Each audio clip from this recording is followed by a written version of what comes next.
Hi, thanks for joining me. Today there's no whiteboard behind me, and as you can probably tell from the title of this video, this one's going to be a little bit different. I'm going to be talking about how 6 months ago today, I won Blackpenredpen's Rising Star Math YouTuber Challenge.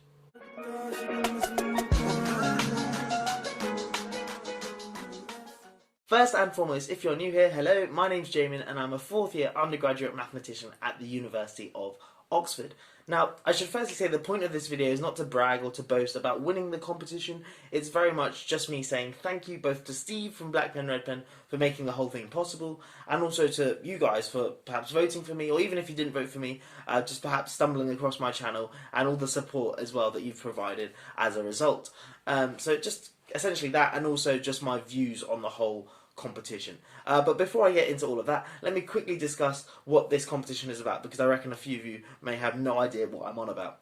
At the start of summer, or just before the start of summer, around May time of 2021, Blackpenredpen hit 700,000 YouTube subscribers, and to celebrate that, he wanted to give away $700 to two of his subscribers. But instead of just doing like a raffle or something like that, he instead decided to give it away to two students who wanted to be maths YouTubers, kind of follow his footsteps. So he set a competition, and there are a few rules to this competition. The main ones were you had to be a student, you had to have under 3,000 subscribers, so that either means you have a YouTube channel with less than 3,000 subscribers, or you don't already have one and you made one specifically for this competition.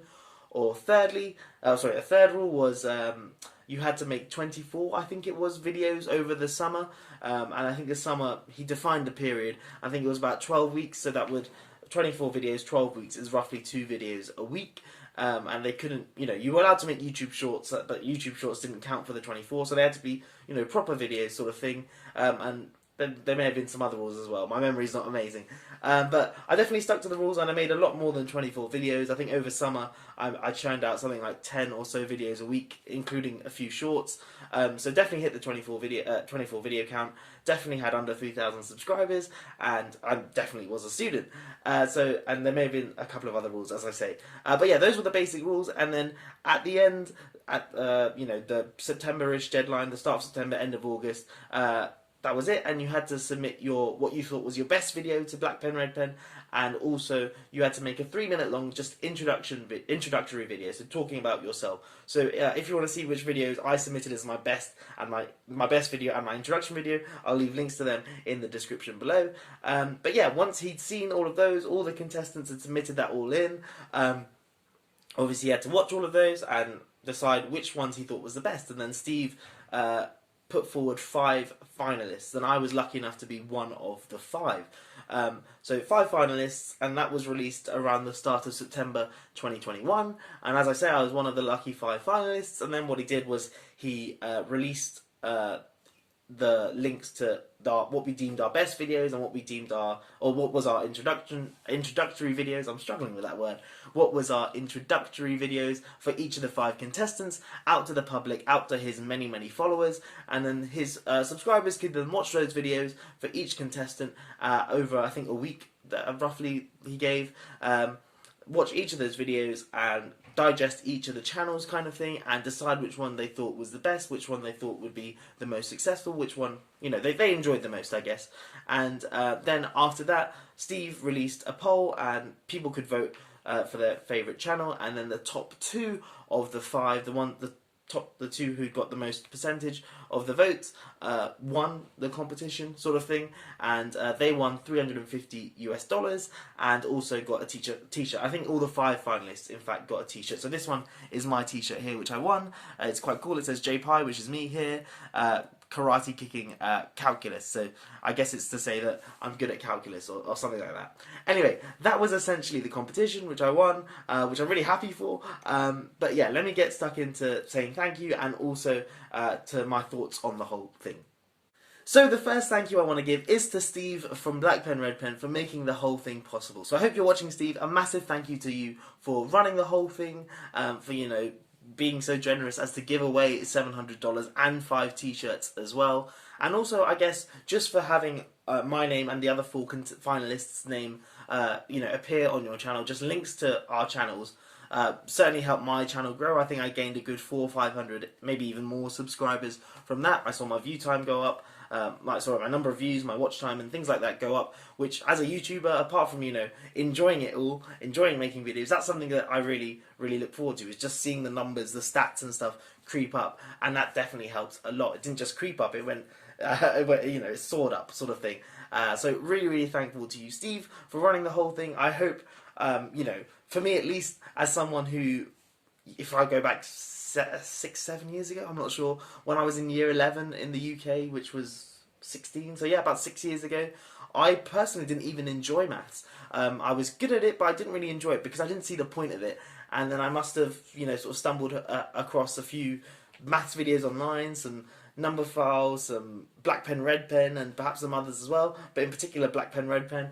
And I just remember going home and watching them and just binge watching them, really, because I got really fascinated by all the things that I learned in school, which I thought were kind of pointless. They actually had application to solving these really cool problems.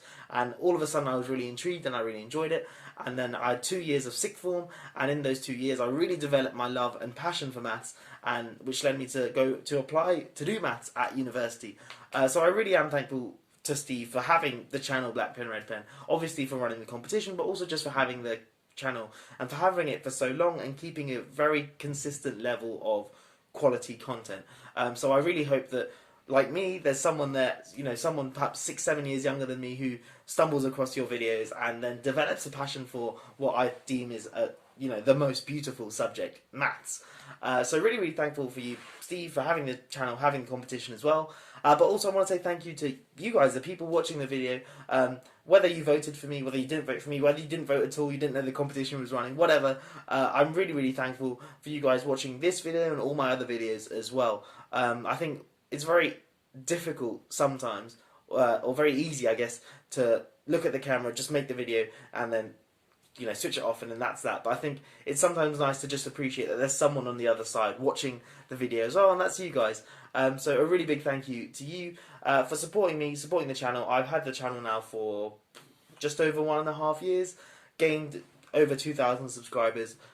Absolutely insane. Like 2,000 people who enjoy watching random maths content, which is to quite a niche level of a niche high level kind of thing. It's not GCSE or A level. You have to study maths to a relatively high level to understand a lot of the content. So a massive thank you to you guys. And as I say, a lot of those subscribers, a lot of you guys probably watching this, came across my channel via Blackpenredpen. So again, another thank you to you, Steve, for making my channel a lot bigger than it would have been otherwise. I'm pretty sure I would be under 2,000 subscribers at the moment if it wasn't for you.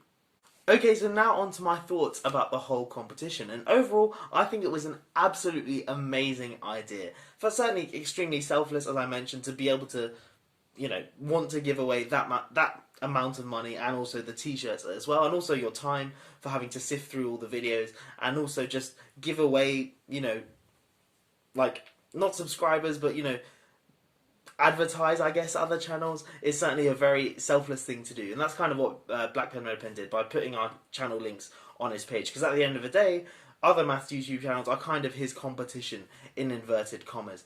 So it's certainly very selfless, and I think Steve did an absolutely amazing job there.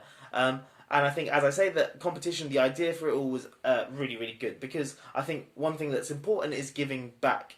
And obviously, Steve has his YouTube channel in maths, and I had one when the competition was made as well, but certainly I think it's important to try and encourage people to, follow your footsteps, or, the people watching your YouTube channel at the end of the day certainly find what you do interesting, and it could be the case that they want to do the same as well. So this competition definitely allowed for people who were perhaps teetering on, should I make a channel, should I not make a channel, to perhaps go that, the trigger kind of thing to make the, to force them to make the YouTube channel.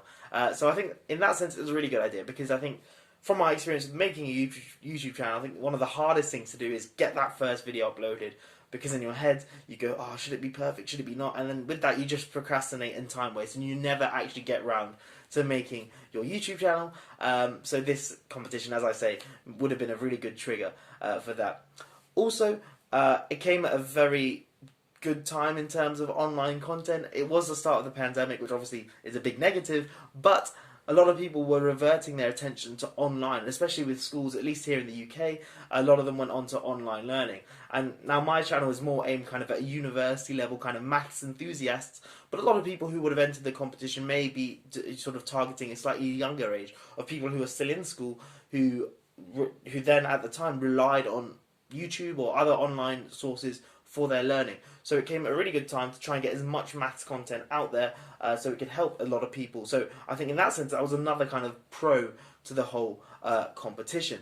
I think it was also good that he had some, not an exhaustive rule set, but a very, the rules that he made were very important. I think having less than 3,000 subscribers or having less than a certain number of subscribers was important, because if people were kind of coming along with 20,000 subscribers already, well then they've kind of already done okay on YouTube kind of thing. I think anyone, even I'd say at the time I was doing okay on YouTube, if he'd said under 1,000 subscribers, I would have understood.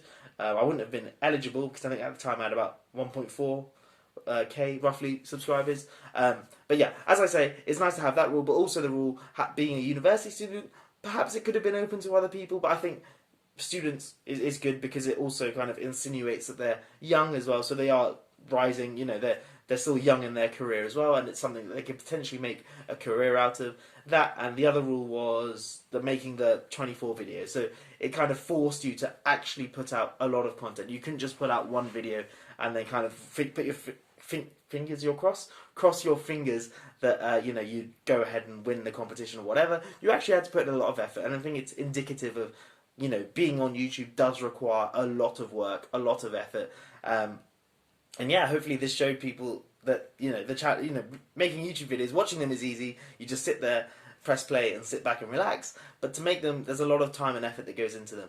So I think this was super useful for me at least, and also people who had just made a channel.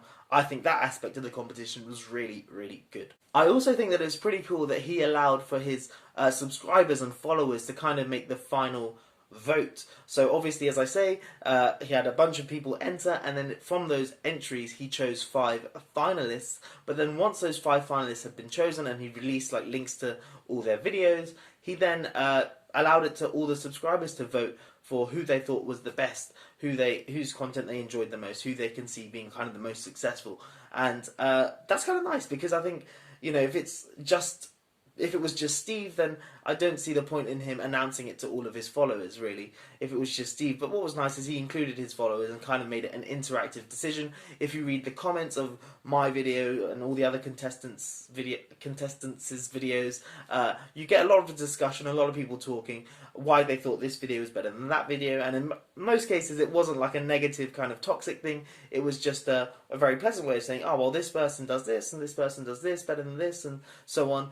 So it was quite nice to get a bit of discussion, especially when you're amongst mathematicians from all across the world. So I think the fact that he got other people involved, in fact all of his followers involved, made it not only interactive but just a lot more fun, and I guess a little less biased as well, because as many people as they wanted could have had their input.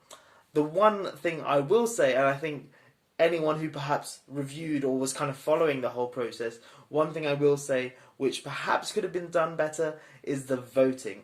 So how he did the voting in the end was the 5 finalists, he made a YouTube poll, which, you type in the title, which would have been who are you voting for, and then entered the 5 different finalists as the options, and then as a subscriber or as anyone on YouTube, you just go to find the poll, click on which one you find best.